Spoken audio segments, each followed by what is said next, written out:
Obrigado, presidente. Senhora presidente, senhor presidente, senhora ministra, o motivo de eu ter feito esse convite, esse requerimento na Comissão de Fiscalização e Controle é justamente a auditoria do Tribunal de Contas da União, que eu encaminhei no ano passado e que atestou um gasto exacerbado com passagens de diárias do Ministério, para além também de ter atestado que o Ministério descumpre recomendações do próprio Tribunal de Contas da União em relação à aquisição dessas passagens. Dito isso, primeiro questionamento, ministro, eu queria perguntar como a senhora justifica o gasto que correspondeu a praticamente metade do orçamento discricionário do Ministério, 6 milhões de reais em viagens de assessores e dirigentes do Ministério. Quero questionar se isso não revela uma completa falta de prioridade nas políticas de combate à discriminação racial. E para além disso, né, a fiscalização do Tribunal de Contas apontou e chamou a atenção para uma passagem especificamente que custou 47 mil reais numa única passagem para Nova York, porque imagino que tenha sido classe executiva. Também quero questionar do porquê viajar de classe executiva com dinheiro público para Nova York, no que isso ajuda nos trabalhos do Ministério no combate ao racismo. Para além desse fato, também houve o fatídico episódio em que foi usado um avião da FAB cheio de assessores para ir até a Copa do Brasil, em que houve um infeliz episódio aí nesse dia que eu vou falar mais adiante, mas queria justificativa também nesse caso, para o volume de assessores que foi levado, né, esse jogo da Copa do Brasil. Eu entendo que foi assinado um acordo, agora não entendo a necessidade do Ministério ter levado mais assessores do que outros ministérios levaram. E também, para além da viagem de Nova York, os 170 mil da viagem para Portugal, 99 mil reais para a Colômbia, 62 mil reais para a Espanha, 33 mil reais para o Chile, e a lista ainda vai longe, né? Eu questiono se esse dinheiro não seria melhor gasto com viagens e com trabalho aqui dentro do Brasil, dado a falta de recursos que nós temos e o excesso de impostos que nós temos enfrentado. Além disso, ministra, recentemente, na semana passada, aliás, nós tivemos aí o Fórum Jurídico de Lisboa, que é promovido pelo ministro Gilmar Mendes. Mesmo sendo um dos menores ministérios, foi o Ministério de Vossa Excelência que levou a maior comitiva para esse fórum. E eu gostaria de questionar por que o seu ministério, que é um ministério que não tem tanta pertinência temática com o Fórum Jurídico em relação a outros ministérios, levou a maior comitiva, sendo que já é fiscalizado pelo Tribunal de Contas da União em relação a esses gastos e comitivas desproporcionais que têm sido feitos. Ainda, presidente, não foi adicionado o tempo no painel. Também gostaria de questionar por que de tantas passagens compradas sem antecedência, principalmente para assessores do Ministério, né? O que justifica essa falta de antecedência, que é uma recomendação do próprio Tribunal de Contas da União, para eventos que já estavam previstos há muito tempo?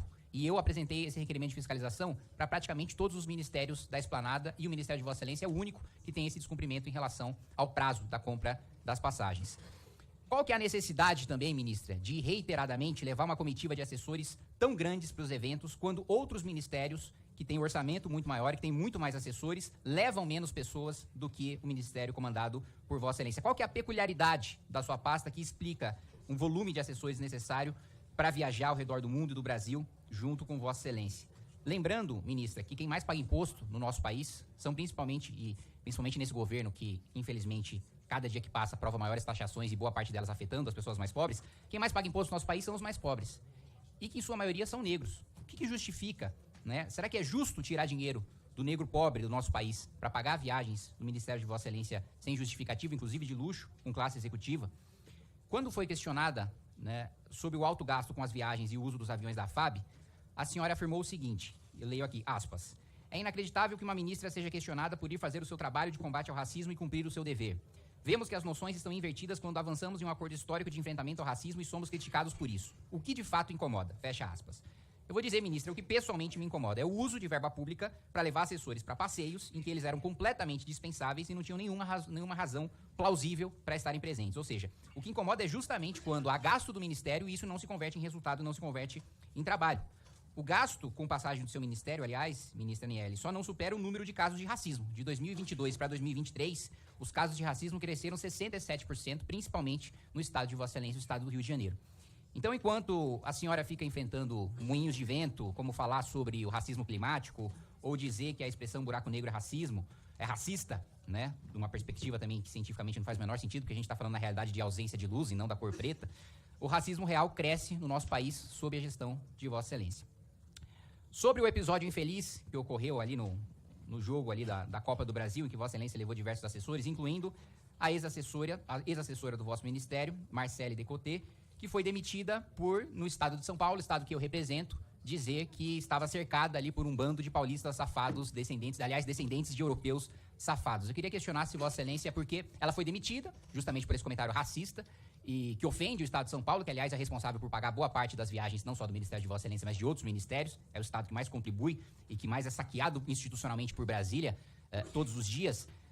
Foi feita a demissão da ex-assessora, mas nunca houve um pedido formal de desculpas em relação a esse caso de racismo perpetrado por uma assessora direta de Vossa Excelência, e que só essa assessora gastou mais de R$120 mil também em viagens, tendo uma média de uma viagem a cada 12 dias. Como que a senhora explica para o cidadão brasileiro um gasto tão grande com uma assessora que, além de estar brincando de dar volta ao mundo, viajou com o dinheiro do pagador de impostos paulista para ofender as pessoas do Estado de São Paulo, não só as pessoas, mas a trajetória, a história do Estado de São Paulo e de seus fundadores? Pelas suas justificativas, ministra, pelo menos até agora, parece que o principal meio de combate à discriminação e promoção de igualdade seja comparecer em eventos consecutivos, nacional e internacionalmente. Eu queria questionar Vossa Excelência, do seu ponto de vista, esse é realmente o meio mais eficaz para combater as adversidades enfrentadas pelo povo brasileiro?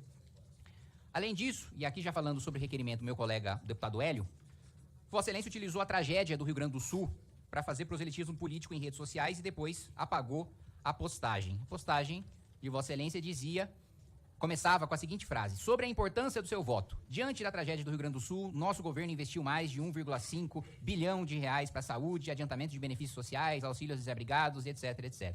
Só reforçando que dos mais de 60 bilhões de reais anunciados pelo governo, foi constatado que apenas 6 bilhões de reais se tratam de dinheiro novo. Então, toda a propaganda do governo federal em relação ao Rio Grande do Sul é mentira. Mas você finaliza, ministra, esse tweet falando que amanhã é o último dia para regularizar ou tirar o título de eleitor, vinculando uma ajuda do governo federal, que na realidade não é ajuda, porque todos são trabalhadores, pagadores de impostos e que merecem o socorro em situações de calamidade, como todo cidadão titular de direitos merece. Mas se utiliza uma situação de tragédia, de calamidade, para vincular uma ação do governo federal a um pedido velado de voto, de apoio, falando, olha, tirem seu título e votem direito, porque é o nosso governo que está prestando socorro agora no momento de tragédia. Então, enquanto as pessoas estavam perdendo tudo que elas tinham, todo o trabalho de pais, de avós, pessoas morrendo, animais de estimação, toda a tragédia que a gente observou no Rio Grande do Sul, a preocupação de Vossa Excelência era que tirassem o título de eleitor como um agradecimento pela ajuda dada na tragédia do Rio Grande do Sul. Isso não é uma completa inversão de valores em relação ao que se espera de uma ministra de Estado, que não é uma ministra de governo, é uma ministra que deveria defender os direitos da população, independentemente de quem essas pessoas votaram, se é que elas votaram em alguma pessoa? Então, esses questionamentos que eu queria apresentar a Vossa Excelência, e posteriormente nós elaboramos os questionamentos na tréplica. Obrigado. Eu tenho aqui agora, para passar a palavra para o deputado Hélio Lopes, tem uma diligência de tempo de liderança. O senhor gostaria de utilizar ele em conjunto nesse momento? Não? Então, Vossa Excelência tem 5 minutos como requerente dessa sessão. A inscrição era somente pelo Infoleg, deputado Éder Mauro, e já está finalizada. Não sei se Vossa Excelência fez a sua inscrição. É isso. Deputado Hélio Lopes tem 5 minutos.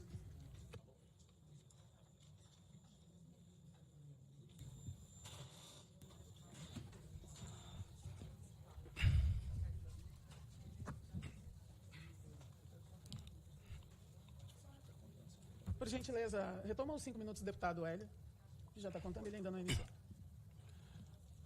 Bom dia a todos. Quero aqui parabenizar o deputado Kim pelo requerimento, a forma como está sendo conduzida essa comissão. Senhora deputada, presidente da Comissão de Direitos Humanos, Daiane dos Santos. Daiane dos Santos, né? Sempre o Hélio, né? Sempre o Hélio. Senhora presidente, Daiane Santos. Eu vi a senhora fazendo um discurso em defesa corretíssima da deputada do Rio de Janeiro, Benedita da Silva. Eu não sei o que aconteceu, mas a senhora está defendendo. Sim. Nessa mesma comissão, quando me chamaram de capitão do mato, não vi indignação em vários daqueles que dizem defender a discriminação e o preconceito no Brasil.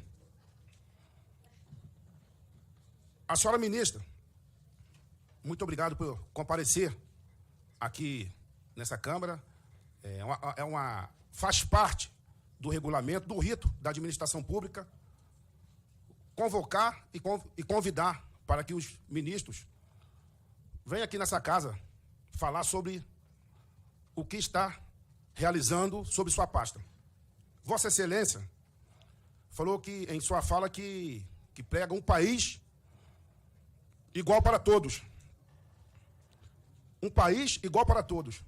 Não é isso que Vossa Excelência, com todo respeito, demonstra fazer à frente do Ministério quando olha para o Rio Grande do Sul, o local de irmãos pretos, pardos, indígenas, quilombolas. Quando olha para lá, numa crise daquela de dificuldade, Vossa Excelência falou aqui.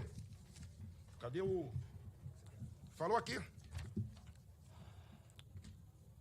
E depois falou sobre o que deveria ser como prioridade daquele ministério. Ciganos, quilombolas e comunidades de terreiro. Só solicitar a Vossa Excelência, quando for falar, incluir todos os irmãos brasileiros. Nós somos um só povo, um só Brasil, um Brasil unido, um Brasil miscigenado. Não podemos, como Vossa Excelência falou aí que gosta de dados, é dados. Não sou eu que estou falando, é dados. É dados. Mais de 150 mortos, mais de 30 desaparecidos, centenas de municípios afetados, mais de 2 milhões de irmãos gaúchos. Quando eu falo novamente irmão gaúcho, eu falo branco, quilombola, todos. Porque para mim não tem diferença. Pastor Marco Feliciano, não tem diferença. O Brasil, índio, é Adermauro. Eu, preto, você, índio. Não tem diferença entre nós dois. Não tem diferença. Vamos aos dados. O censo do IBGE de 2022, está lá, 5% de preto, 0,4% de indígena, 72% de branco, 21% de pardo. Baseado nisso, Vossa Excelência, quero ouvir de Vossa Excelência, até para tirar dúvida, acha que a forma que quando se publicou, que se pronunciou, foi uma forma correta, levando em consideração dos irmãos gaúchos ser pessoas de várias cores? O que Vossa Excelência, através do Ministério, está fazendo naquele local? Eu posso dizer que o irmão gaúcho está fazendo muita coisa. Irmão gaúcho como o dono da Ravan, Luciano Rank, como cidadão que paga imposto, como trabalhador. Deputado, nós já havíamos conversado no início, tratado um acordo que assim que finalizasse o tempo seria encerrado. O senhor gostaria de utilizar a sua diligência como vice-líder? Não. Isso. O senhor tem direito, tanto o senhor quanto o deputado Kim Kataguiri tem direito a réplica e tréplica logo após a fala da ministra, que se inicia agora e tem até 15 minutos. Uma palavra, ministra. Não. 15 minutos para a ministra Aniele Franco. Bom, vamos lá. Deputado Kim, primeiro, obrigada pelas suas falas e contestações e perguntas, que eu sempre acho que é uma ótima oportunidade da gente esclarecer, né, e trazer luz aos fatos de tudo que tem sido feito. O senhor falou, englobou vários assuntos, então eu vou tentar também ser sucinto e respondê-lo, né, cada coisa que o senhor trouxe. Bom, primeiro de tudo, eu vou começar, então, pelo seu final. O senhor traz que a minha comitiva, a viagem de Portugal, ela foi a maior, né? Nós entramos em contato com o jornal, e aí é isso. Cada jornal faz o que lhe convém e o que acredita, mas quero dizer que eu fui com uma única assessora, né? A minha comitiva não foi a maior. E quando as pessoas questionam o porquê do Ministério da Igualdade Racial, o porquê de viagens, ou missões, ou agendas, eu acho que tem uma fala que eu tenho dito muito nos últimos 1 ano e 6 meses, que é: eu não vou fazer política de dentro do gabinete. Eu não vou ficar sentada no gabinete enquanto as pessoas, de fato, estão precisando e com sede de políticas públicas. Então, não só a minha missão institucional, porque quando as pessoas falam viagem, passeio, eu penso nas minhas filhas, que eu tenho 2, para o beach park, para a praia, enfim, aí sim, isso é um passeio, isso é uma viagem. Quando nós estamos a trabalho, numa viagem, numa missão institucional, e aí tem vários pontos que o senhor traz, né, desde a questão de por que usa uma coisa, por que usa outra. Existe um decreto, né, da classe executiva acima de 7 horas, inclusive um decreto de 2022, que nos permite, nos dá o direito a isso. Assim como também tem na Câmara várias das situações que os senhores, quanto deputados e deputadas, também podem fazer uso. E aí, trazendo ainda o foco da missão de Portugal, existe uma coisa que é muito importante dizer, e para não me alongar, que eu sei que a gente... o tempo está correndo aqui, que é... Eu não fui a Portugal somente para o fórum. Eu tinha uma agenda já feita, né, antecipadamente, inclusive a assinatura de memorando, né, do Observatório de Racismo e Xenofobia. Acordo esse que começa, né, no ano passado, com uma missão, inclusive acompanhando o nosso presidente Lula primeiro, e depois uma outra missão com a própria ministra da Igualdade da Espanha, que a gente aproveita também para falar, visto que o Observatório de Xenofobia e Racismo é um observatório que procura o governo brasileiro para dizer da falta de levantamento de dados. Eu tenho certeza que o senhor sabe que o senhor é um rapaz muito inteligente, que em Portugal, quase 80% das pessoas imigrantes são brasileiras. Então, quando nós somos procurados, a partir do Ministério da Igualdade Racial, para que estivéssemos em conjunto pensando com eles, políticas não só dos jovens, que agora a ministra da Juventude, que assumiu lá há pouco tempo, em abril, ela traz e fala um adendo, né, do Juventude Negra Viva, junto com o plano dela, que é criado Tens Futuro. Então, a gente faz uma série de missões, uma série de encontros e agendas dentro da missão institucional, que passa pelo fórum, passa pela assinatura do memorando com o Observatório de Racismo e Xenofobia, passa pelo encontro com o presidente de imigração, para entender quais que estavam sendo as medidas tomadas, né, para os casos de racismo e xenofobia daquele lugar. Bom, e aí, continuando, eu acho que sim, tem um equívoco, eu acho que é um momento maravilhoso para a gente poder esclarecer isso, que a comitiva vai eu e Josiara que se encontra aqui atrás de mim, inclusive, tinha sim uma comitiva que seria um pouco maior, porque nós teríamos 3 lugares diferentes, e as agendas, como é a agenda de ministro, muitas das vezes elas caem, e a gente remarca, e assim vai. E o senhor traz um outro dado também que eu queria muito esclarecer, aproveitar aqui a oportunidade, que é quando o senhor fala do TCU. Então, vamos lá. Primeiro, não há nenhuma, e eu repito, nenhuma ilegalidade no Ministério da Igualdade Racial e nenhuma aquisição de passagem. Segundo, um outro dado que eu acho muito importante trazer. Quando o TCU ele nos manda um relatório, deputado Hélio, deputado Kim, a gente tem ali umas recomendações, né? São as recomendações. E assim fizemos. A gente acatou, e eu posso dizer para os senhores e para as senhoras aqui presentes que, no ano passado, quando o senhor provavelmente consultou, a sua assessoria consultou o portal de transparência, era no meio do ano, mentira, nem no meio do ano, era maio, né? Então, e eu sei que também o senhor sabe, tenho certeza que o senhor sabe disso, que existe o orçamento que é programado, o orçamento que é empenhado e o orçamento que é executado. Então, quando muitos senhores e senhoras divulgaram que, infelizmente, a gente tinha ali mais da metade do nosso orçamento para passagens diárias, isso não é real. Infelizmente, isso é um fato equivocado e inverídico. Nós chegamos, o Ministério da Igualdade Racial, no final de 2023, com o orçamento para 85% investido em políticas e 15%, sim, entre passagens e diárias para missões institucionais. Então, acho que esse aqui é um excelente momento para que a gente possa trazer e explicar, né, o que, de fato, a gente está fazendo à frente desse lugar. E aí também tem um ponto importante que o senhor traz. Eu entendo quando o senhor questiona, né, o acordo com a CBF, o que foi feito em São Paulo. Primeiro que, assim, o caso da assessora, nós tomamos todas as medidas que a gente tinha que tomar e foi encerrado. Em relação ao uso da FAB, né, existe também um decreto, né, que fala, é o decreto 10.267, vocês podem procurar aí, que nos permite, em missões institucionais, que a gente possa usar. Quando o senhor fala que tinham outras comitivas maior, eu só posso responder pelo meu ministério. Eu não sei aqui o número exato de pessoas que foram que acompanharam, mas eu acho importante trazer esse dado e agradecer. Eu acho que é um excelente momento também para agradecer a CBF, o presidente Edinaldo, né? Eu sou fruto, Kim, de atleta, não sou atleta, né, do esporte, sou fruto de políticas que visam isso. Eu morei 12 anos fora jogando vôlei, graças à minha mãe, meu pai, minha irmã. E eu sei que quando se tem oportunidade, a gente consegue, sim, mudar a vida de muita gente. Quando nós fomos naquele jogo em São Paulo assinar esse acordo com a CBF, e eu, de novo, eu reitero e agradeço ao presidente Edinaldo, não era só a Aniele Franco, enquanto ministra de Estado da Igualdade Racial, que estava lá. Era a Aniele que representa os povos vulnerabilizados, é a Aniele que vem, que é cria da Favela da Maré com muito orgulho, que jogava vôlei com 8 anos descalça numa rua de barro. E, assim, quando a gente tem a oportunidade de fazer pelos nossos, é isso que a gente vai fazer. E aí, aproveitando também a deixa, deputado Hélio, quando o senhor fala que, né, você não acha, ministra, que a gente precisa ser, assim, igual para todos? Concordo plenamente com o senhor. Quando eu trago a importância, deputado, do Ministério da Igualdade Racial, quando eu falo de dados, é porque, assim como eu, o senhor também é carioca, né? O senhor vem do Rio de Janeiro, então o senhor sabe a situação real, né? Eu tenho certeza que o senhor sabe do nosso estado. E por ser carioca e por estar à frente desse lugar, eu acho que a gente precisa, sim, sempre olhar para todos e todas, com certeza.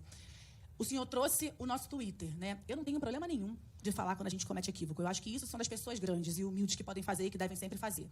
O Twitter, ele não tinha erro no Twitter. O erro foi ter colocado junto. Eram 2 assuntos extremamente importantes que eram para ter sido feitos separadamente mesmo. E, assim que eu reconheci, eu mesmo estou aqui enquanto ministra assumindo o meu erro, retiro o Twitter e a gente fala de tudo que estava sendo feito. Eu discordo, deputado Kim, quando o senhor fala, né, que o governo não está fazendo no Rio Grande do Sul. agora não sei qual dos dois que falou, me perdoa se eu estiver equivocada, mas a gente tem feito muito. E eu tenho muito orgulho de fazer parte de um governo progressista, democrático, que olha, de fato, para todas as pessoas, mas que também não ignora dados. Eu tenho muito orgulho. Eu tenho muito orgulho de vir de onde eu venho, estar onde eu estou. E, sim, os senhores podem questionar e falar, mas, eu repito, não há nenhuma ilegalidade ou nada fora da normalidade que o Ministério da Igualdade Racial tenha feito. E eu, enquanto ministra, que é o meu CPF, que eu honro muito, e eu repito para dizer que eu não chego nesse lugar aqui sozinha. Então, chegar nesse lugar acompanhada significa que a gente chega com muita responsabilidade. E tem uma frase, deputado Hélio, que eu tenho usado muito, que para saber onde a gente quer chegar, a gente tem que saber de onde vem. E saber de onde vem é saber onde a gente está também, né? Então, não é à toa que quando a gente vai ao Rio Grande do Sul, pessoalmente, e aí eu acho que é importante frisar que o presidente ele vai logo assim que acontece a tragédia, não só ele, mas acompanhado de vários ministros, né, que são responsáveis ali pela infraestrutura, pela recriação do Ministério, não é à toa que o ministro Paulo Pimenta está lá, né, como ministro da Reconstrução. Mas, enfim, e a gente vai muito... também no ponto de, primeiro, entender, identificar, mapear onde e como o nosso ministério podia agir em conjunto com outros ministérios a partir, né, e diante do governo federal. E aí tem, obviamente, né, não somente a gente entregou mais de 7 mil cestas básicas, a deputada Dayana, por acaso, estava comigo em uma agenda onde um dos terreiros, infelizmente, tinham muitas pessoas desabrigadas. Então, a gente estava sempre em contato com os parlamentares do Rio Grande do Sul, ela que é testemunha disso, mas também acolhendo e entendendo qual seria o nosso maior e melhor foco de atuação conjunta. E, sim, eu concordo com o senhor quando o senhor fala, não tem que separar mesmo, não tem que... como é que foi que o senhor falou agora? Eu até anotei aqui. A gente não pode falar que uma coisa é prioridade ou outra. O senhor tem razão. Mas o que a gente precisa falar é que essas pessoas precisam se conscientizar de outros que são mais vulneráveis. Então, é isso. Quando a nossa diretora, e aí também eu acho importante, né, quando sai alguma matéria, que a gente leia a matéria toda, né? Até o final. Quando a nossa diretora, que inclusive está aqui, que eu tenho muito orgulho de tê-la na minha equipe, faz essa fala, é porque é um olhar de uma pessoa que está à frente de uma pasta que cuida de quilombolas, povos de terreiro e ciganos. Essas pessoas existem e a gente precisa cuidar. E isso é missão e valor e eixo que está dentro do Ministério da Igualdade Racial. Enfim, a gente pode... Ainda tem um pouco de tempo. Eu queria também trazer aqui uma última fala, deputado Kim, quando o senhor traz toda e qualquer crítica construtiva. Eu acho que nós somos duas pessoas bem inteligentes, eu acho que esse debate ele faz parte, quando ele é democrático, a crítica construtiva, ela é super válida. Eu acho que a gente está aqui para isso. Afinal, o senhor está aqui nessa casa, né, onde um lugar super sério, onde cuida, né, e também debate e pensa políticas e leis, né, para o nosso país. Então, eu quero dizer para os senhores e para as senhoras que o Ministério da Igualdade Racial, no ano passado, ele foi recriado, ele era uma secretaria, e sim, toda e qualquer missão que nós fizemos com seriedade, nós fizemos com responsabilidade, nós fizemos ouvindo. O Juventude Negra Viva, por exemplo, ele rodou todos os estados desse país, escutando os jovens. E eu tenho certeza, deputado Hélio, que o senhor também sabe, né, o número de desemprego da juventude do nosso estado, por exemplo, no Rio de Janeiro. E o número de jovens negros que, infelizmente, são assassinados quase que diariamente naquele lugar. Então, por isso, a Juventude Negra Viva não só passa em vários estados, mas também escuta todos os jovens. Eu quero dizer que eu sei o tamanho da responsabilidade que o presidente Lula me concede de me colocar a esse lugar, mas antes de eu estar ministra, porque esse lugar ele não me define quem eu sou uma menina da favela, hoje uma mulher, mas eu venho da favela, eu era uma menina jovem, atleta, onde eu tenho muito orgulho de representar mais de 56% da população e dizer aos senhores e às senhoras que cada vez mais e quanto mais nós pudermos fazer para estar presente, estar onde o nosso povo precise, seja em Portugal, seja no Quilombo de Alcântara, como fomos, ou no Quilombo da Caçandoca, ou dentro da Favela da Maré, como eu fui também, com muito orgulho, que é minha casa, assim estaremos e assim faremos. Muito obrigada.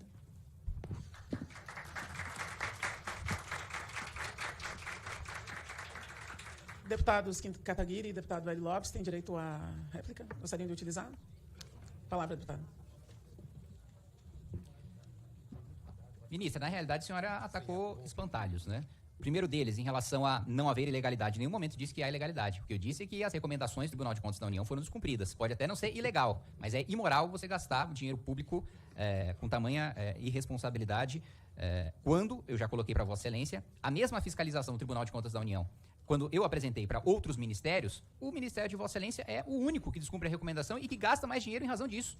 Então, esse é um ponto central a ser colocado. Pode não ser ilegal, eu também não é ilegal, né, que ministros do Supremo ou juízes, promotores recebam super salários de 100 mil, de 200 mil reais, verbas indenizatórias retroativas e tenham contra-cheques de 1 milhão e 500 mil reais, ainda assim é absolutamente imoral que usem dinheiro da população mais pobre para isso. Outro espantalho que a senhora atacou foi de que mais da metade do orçamento do Ministério... Não é verdade que mais da metade do orçamento do Ministério foi utilizado com viagens e com diárias. Eu não disse que mais da metade do orçamento do Ministério. Eu disse que mais da metade do orçamento discricionário, no momento em que a reportagem foi feita, foi gasto com passagens diárias. Isso é fato.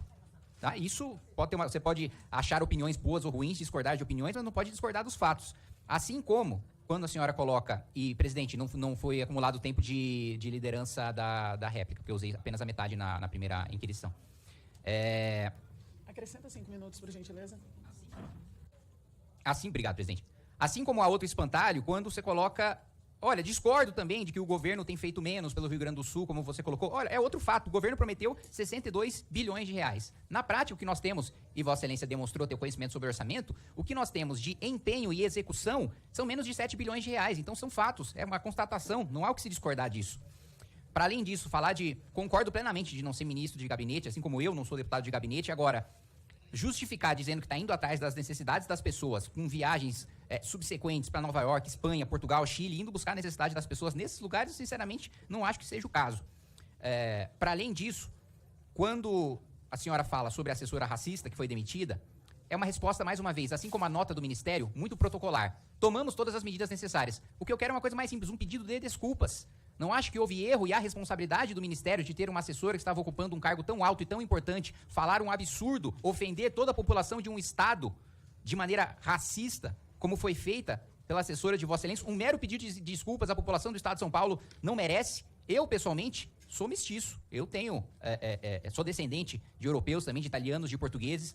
Também sou descendente de japoneses. Assim como minha mãe, deputado Éder, como Vossa Excelência sabe, minha mãe é de Santa Isabel do Pará também tenho descendência indígena. E tenho muito orgulho disso, não acho que tenha nenhum problema em relação a isso, a você ter o sangue de europeus junto com de indígenas, junto com de japoneses, de asiáticos e por aí vai. E acho que o mínimo que se mereceria era uma retratação e não uma nota fria dizendo, olha, nos livramos de um problema, nos livramos desse inconveniente. Olha, a gente nem faz um juízo de valor sobre o que foi dito, mas a gente mandou a pessoa embora. Mas e a retratação oficial? E o pedido de desculpas em relação à ofensa a toda a população de um Estado, né, e a todas as pessoas que não há nenhum problema e elas podem muito bem se orgulhar de serem descendentes de europeus ou de que quer que seja. Esses são meus questionamentos, presidente. Ainda tem tempo, deputado Kim. Repasso, então, a palavra ao deputado Hélio Lopes.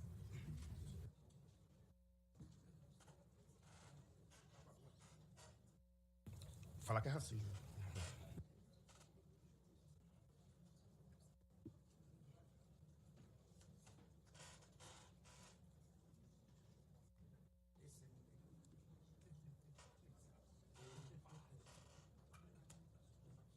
Três minutos para o deputado Hélio Lopes. Senhora ministra, realmente somos do Rio de Janeiro. A nossa história é muito parecida, sim. Até tal ponto. Eu fui criado no Morro do Tempero, também andava descalço. Pegava resto de comida, Edermal, lavagem na casa das pessoas. E não tem vergonha disso, não. Quando eu passei para o concurso público, Kim, sem o emprego das cotas, onde me formei na escola de sargento, também lá fui atleta de 100 metros rasos. E corria descalço. Outra.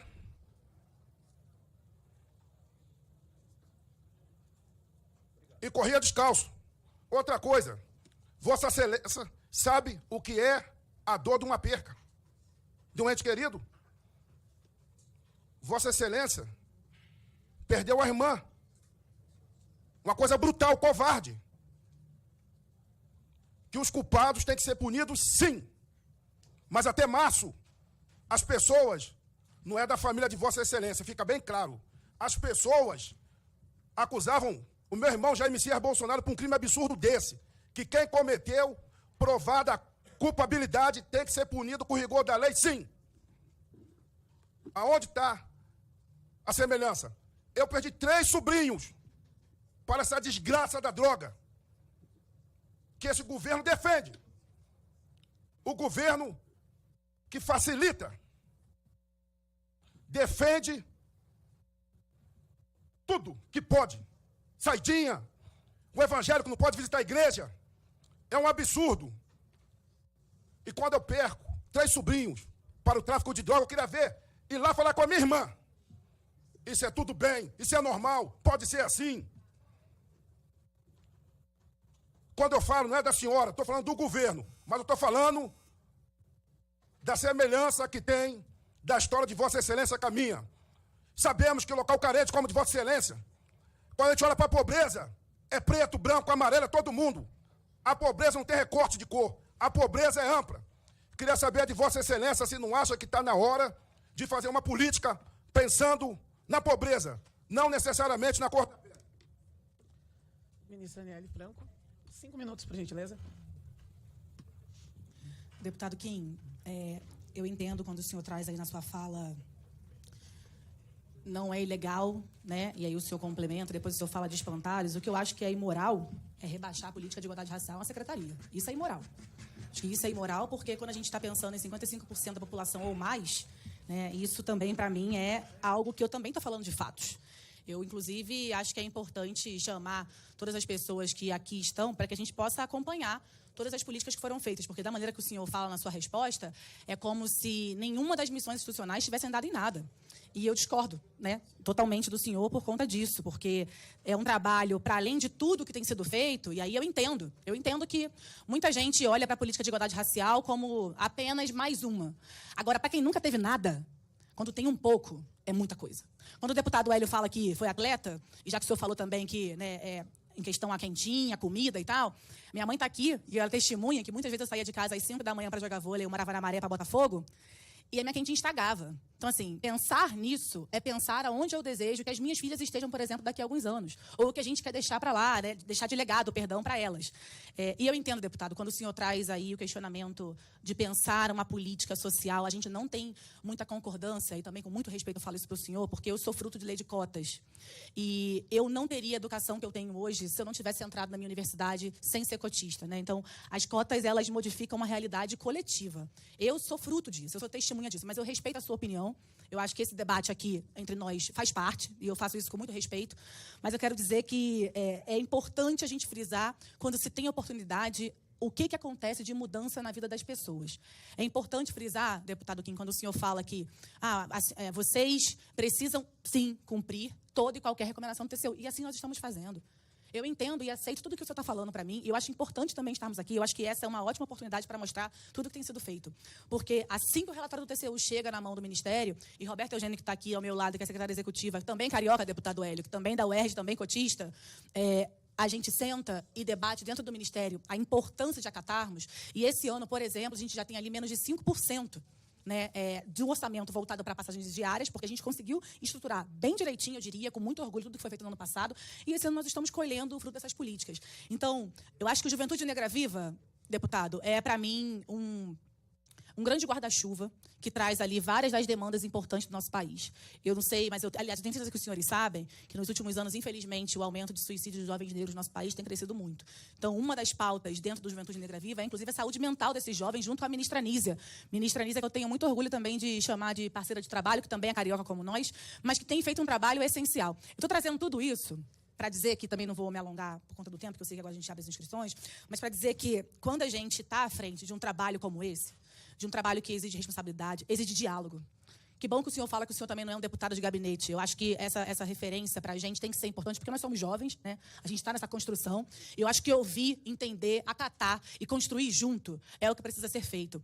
Quando o presidente Lula, ele recria o Ministério da Igualdade Racial, e eu repito, que deixa de ser apenas uma secretaria. E assim, não desmerecendo não, porque ainda quando éramos uma secretaria, fizemos muita coisa, né? Que era ali luta histórica do movimento negro, que inclusive são pessoas que levam e carregam esse país, a gente entende a dimensão de estarmos nesse lugar.